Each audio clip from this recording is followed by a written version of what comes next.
Assalamualaikum warahmatullahi wabarakatuh. Perkenalkan, nama saya Suri Mardia dengan NIM 2216050118.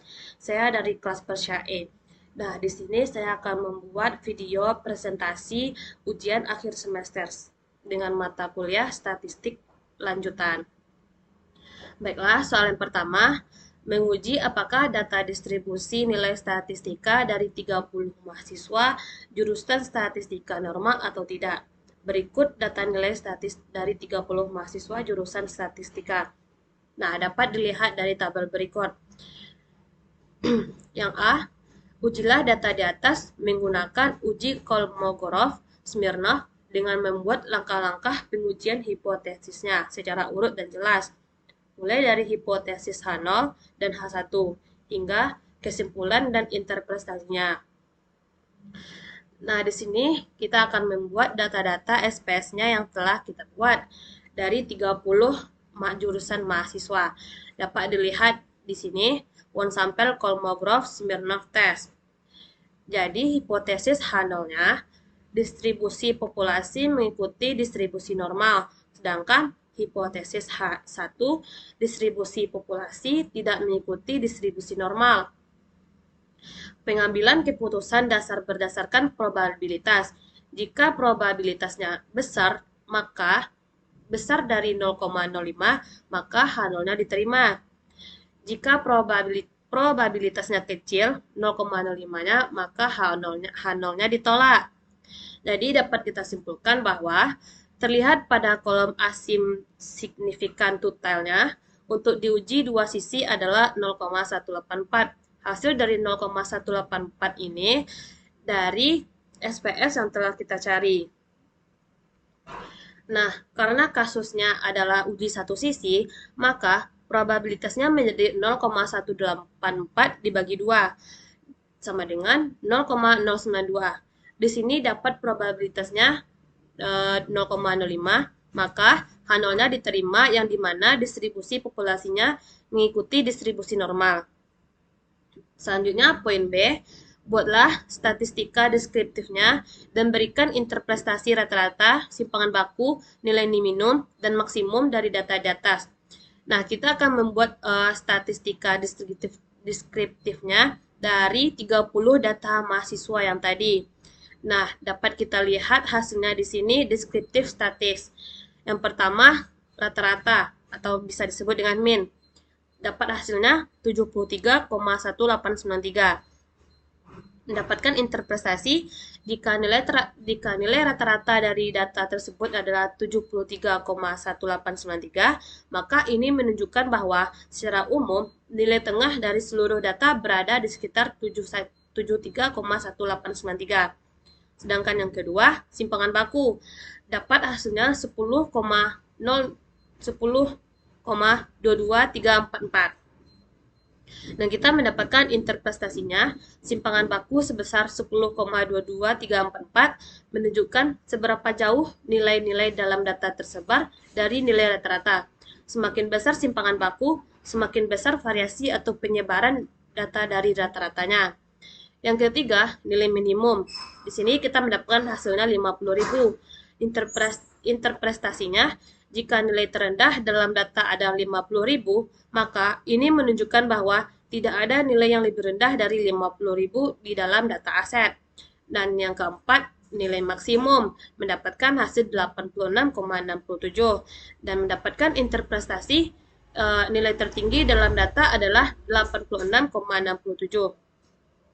Ini menunjukkan bahwa tidak ada nilai yang lebih tinggi dari 86,67 di dalam data aset. Nah, soal yang kedua, tentukan korelasi antara penjualan Y dan promosi X1 atau disingkat sebagai RYX1 dan korelasi antara penjualan Y dengan stand X2 atau disingkat sebagai RYX2 serta berikan interpretasinya. Nah, di sini kita pakai uji personnya dan kita akan mendapatkan correlation-nya di sini. Boleh dilihat dari gambar yang telah saya tempelkan. Yang pertama, nilai korelasi menunjukkan angka sebesar 0,898 Nah, di sini ya teman-teman, 0,898 antara penjualan dan promosi.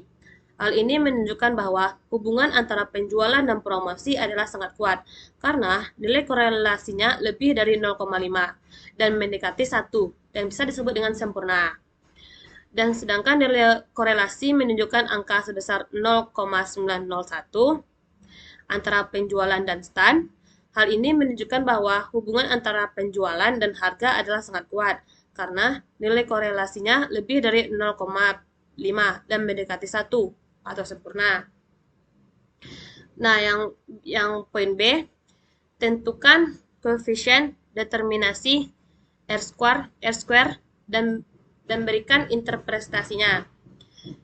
Nah, dari data-data tersebut kita mendapatkan interpretasinya jika nilai koefisien determinasi R square-nya sebesar 0,942 atau bisa disebut dengan 94,2%, menunjukkan bahwa yang pertama, 94,2% variasi dalam variabel dependen penjualan dapat dijelaskan oleh variabel independen atau promosi dan stand dalam model regresi. Yang kedua, model regresi ini memiliki kemampuan yang sangat baik dalam menjelaskan variabilitas penjualan karena nilainya mendekati 1 atau 100%. Nah, yang ketiga, hanya 5,8%. Di sini 100% dikurang 94,2%. Variasi penjualan yang tidak dapat dijelaskan oleh variabel promosi dan stand yang mungkin disebabkan oleh faktor-faktor lain yang tidak dimaksudkan di dalam model. Yang keempat, hal ini menunjukkan bahwa promosi dan luas stand memiliki pengaruh yang sangat signifikan terhadap penjualan dalam konteks data yang diberikan. Nah, soal selanjutnya, buatlah persamaan regresi linear berganda, satuan penjualan dalam juta rupiah, promosi dalam juta rupiah, dan stand dalam meter kuadrat. Dan berikan interpretasinya dengan lengkap, yaitu jika X1 dan X2-nya 0, maka nilai beta 0 sekian artinya. Dan kedua, jika X1 atau biaya promosinya naik 1 juta rupiah, maka yang ketiga, jika X2 atau jumlah stand ditambah 1 meter kuadrat, maka nah, dapat dilihat dari tabelnya koefisiennya. Jadi, persamaan regresi linear yang saya dapatkan jika melihat tabel koefisien dari hasil analisa saya adalah Y sama dengan 60,786 ditambah 2,238 X1 ditambah 0,576 X2. Yang pertama, saya lihat dari persamaan. Jika nilai X1 dan X2-nya adalah 0, maka dapat kita simpulkan nilai dari Y penjualannya akan berada pada nilai 60,786. Nah, yang kedua, jika nilai dari X1-nya naik 1 juta rupiah, maka nilai dari Y atau penjualan itu sendiri akan naik juga sebesar nilai kenaikan yang X1 karena hubungannya positif. Sedangkan yang ketiga, sama dengan jawaban nomor 2, jika nilai dari X2-nya atau stand naik 1M kuadrat, maka nilai dari Y penjualan itu sendiri akan naik juga sebesar nilai kenaikan X2-nya, karena hubungannya sama-sama positif. Soal yang selanjutnya, prediksilah banyak penjualan jika biaya promosi 45 juta rupiah dan luas stand 150 meter kuadrat. Y sama dengan 60,786 ditambah 2,238 X1 ditambah 0,576 X2, yang dimana Y tersebut adalah penjualan dalam juta rupiah, X1 biaya promosi dalam juta rupiah, X2-nya luas stand dalam meter kuadrat. Nah, jadi kita masukkan nilai-nilai yang kita berikan. X1 45 juta rupiah, X2 150 meter kuadrat, maka prediksi penjualannya adalah Y sama dengan 60,786 ditambah 2,2384 dikali 45 ditambah 0,576 dikali 150. Maka hasilnya 60,786 ditambah 1,71 ditambah 86,4 sama dengan 247,896. Jadi, prediksi penjualan jika biaya promosinya 45 juta rupiah dan luas standnya 150 meter kuadrat, hasil akhirnya kita dapatkan 247,896 juta rupiah. Baiklah, mungkin hanya itu yang dapat saya sampaikan. Apabila ada salah dan kurangnya, saya mohon maaf. Assalamualaikum warahmatullahi wabarakatuh.